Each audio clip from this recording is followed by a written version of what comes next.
బంగ్లాదేశ్ అల్లర్లతో భారత ప్రభుత్వం అలర్ట్ అయింది. బంగ్లా పరిణామాలపై ఢిల్లీలో అఖిలపక్ష సమావేశం ప్రారంభమైంది. ప్రధాని మోదీ ఆధ్వర్యంలో భేటీ జరుగుతోంది. ఈ భేటీలో అమిత్ షా పాల్గొన్నారు. రాజ్నాథ్ సింగ్ కూడా వచ్చారు. కాంగ్రెస్ నుంచి రాహుల్ గాంధీ కూడా హాజరయ్యారు. అదేవిధంగా మల్లికార్జున ఖర్గే కూడా అక్కడే ఉన్నారు. ఆల్ పార్టీ భేటీలో బంగ్లా పరిస్థితుల్ని నిశితంగా వివరిస్తున్నారు విదేశాంగ మంత్రి జయశంకర్. బంగ్లాలో పరిణామాలని నిశితంగా గమనిస్తున్నారు ప్రధాని మోదీ. నిన్న కూడా భద్రతా వ్యవహారాల కేబినెట్ కమిటీతో చర్చించారు మోదీ.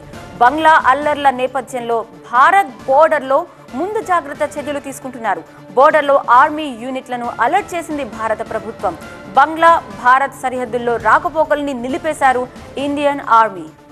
రైట్, అఖిలపక్ష భేటీకి సంబంధించిన వార్త. ప్రస్తుతం మనం ఏం చేయాలి? ఎస్, బంగ్లా అల్లర్లతో ప్రస్తుతం బోర్డర్లో పటిష్టమైన భద్రత ఏర్పాటు చేశారు. చాలా నిశితంగా గమనిస్తున్నారు.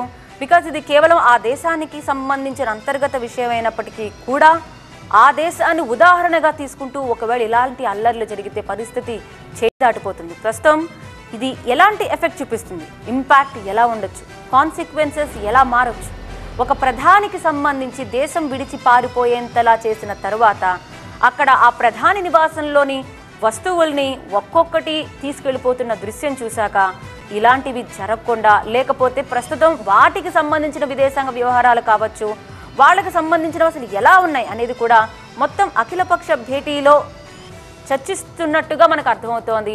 మా అసోసియేట్ ఎడిటర్ మహాత్మా ప్రస్తుతం లైవ్లో సిద్ధంగా ఉన్నారు డీటెయిల్స్ అందించడానికి. మహాత్మా, అఖిలపక్ష భేటీ మొదలైనట్టుగా తెలుస్తోంది. సో రాహుల్ గాంధీ, మల్లికార్జున ఖర్గే, ఇక అమిత్ షా, రాజ్నాథ్, మొత్తం వీరందరూ కూడా ముఖ్యంగా ఏ అంశాలని హైలైట్ చేస్తూ చర్చించబోతున్నారు మహాత్మా? బంగ్లాదేశ్లో చోటు చేసుకుంటున్న పరిణామాలు, వాటి ప్రభావం భారత్ మీద ఏ రకంగా ఉండబోతుంది, భారత్ ఎటువంటి వైఖరిని అవలంబించాల్సి ఉంటుంది అంతర్జాతీయంగా అన్న విషయాల మీదనే ప్రస్తుతం ఈ అఖిలపక్ష సమావేశంలో ఫోకస్ చేసినట్లుగా అర్థమవుతుంది. ప్రస్తుతం బంగ్లాలో జరుగుతున్న పరిణామాలన్నింటినీ కేంద్ర విదేశీ వ్యవహారాల శాఖ మంత్రి ఎస్ జయశంకర్ అఖిలపక్ష నేతలకు వివరిస్తున్నారు. అనంతరం ఇంతకాలం పాటు బంగ్లాదేశ్తో భారత్కు నెలకొన్న సత్సంబంధాలు, ట్రేడ్ ఒప్పందాలు కావచ్చు, ఇతరత్ర నదీ జలాల ఒప్పందాలు, ఎందుకంటే ఇక్కడి నుంచి ప్రవహించే నదులు అటు బ్రహ్మపుత్ర అయినా ఇటు గంగా నదులు ఒక పాయ అయినా బంగ్లాదేశ్లోకి ఎంటర్ అవుతాయి, వెళ్ళిన తర్వాత సముద్రంలో కలుస్తాయి. సో ఈ పరిస్థితుల్లో నదీ జలాల ఒప్పందాల నుంచి మొదలు పెడితే బంగ్లాదేశ్తో మనకు అనేక రంగాల్లో అనేక రకాల ద్వైపాక్షిక ఒప్పందాలు ఉన్నాయి. వాటి మీద పడే ప్రభావం ఏంటి అన్నది కూడా ఈ అఖిలపక్ష సమావేశంలో చర్చించే అవకాశం ఉంది. ముఖ్యంగా ఆ దేశం నుంచి మనకు ఎగుమతి అవుతున్న వాటిలో ఈ టెక్స్టైల్ ఇండస్ట్రీస్కి సంబంధించిన ఎగుమతులు భారీ ఎత్తున ఆ దేశం నుంచి మన దేశానికి జరుగుతుంటాయి. మన దేశం నుంచి అటువైపు కూడా ఆహార పదార్థాలు, ఇతరత్ర వారికి అవసరమైన వస్తువుల్ని భారత్ ఎగుమతి చేస్తూ వస్తుంది. సో ఈ వాణిజ్య ఒప్పందాల మీద కూడా దాని ప్రభావం ఎంత మేర ఉంటుంది, కొత్తగా ఏర్పడబోయే ప్రభుత్వం భారత్ పట్ల ఎటువంటి వైఖరిని అవలంబిస్తుంది అన్న దాని మీద ఆధారపడి ఉంటుంది. వీటన్నిటి గురించి ప్రస్తుతం చర్చిస్తున్నారు. అలాగే ఆ దేశ మాజీ ప్రధాని షేక్ హసీనాకు భారత్లో ప్రస్తుతం తాత్కాలికంగా ఆశ్రయం కల్పించినప్పటికీ ఆమె యూకే శరణు కోరారు. యూకే నుంచి అసైలం మంజూరయ్యే వరకు ఆమెను భారత్లో ఉంచేందుకు ఉండడానికి అనుమతిస్తున్నారు. సో ఈ పరిణామాలను కూడా ప్రస్తుతం అఖిలపక్ష నేతలకు వివరిస్తున్నట్టుగా మనకు అర్థమవుతుంది. ఇంకా దీంతోపాటు బంగ్లాదేశ్లో మమతా బెనర్జీ కూడా ఈ విషయానికి సంబంధించి కొన్ని లేవనెత్తుతున్నారు. ఆ ఆరోపణలు నమ్మొద్దు అంటున్నారు. అఖిలపక్ష భేటీ అంటే ఆబ్వియస్లీ అందరూ కూడా వస్తారు, మిగిలిన రాష్ట్రాలకు సంబంధించిన వారు కూడా అని అనుకుంటున్నారు. కాబట్టి ప్రస్తుతం మమతా బెనర్జీ వైపు నుంచి కూడా ఏదైనా ఒక రిక్వెస్ట్ లాంటిది కానీ ఏమైనా ఉండొచ్చా?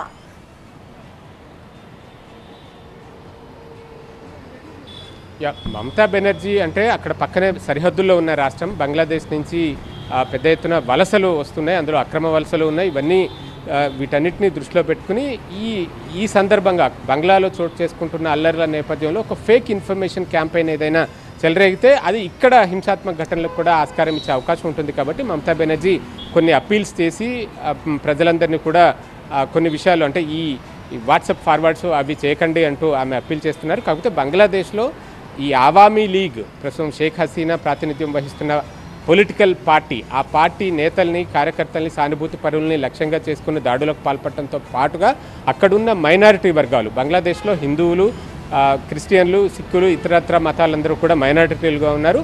ఆయా వర్గాల్ని లక్ష్యంగా చేసుకుని సైతం దాడులు జరుగుతున్నాయి. వీటి పట్ల భారత్ కొంత ఆందోళన వ్యక్తం చేసే అవకాశం ఉంది.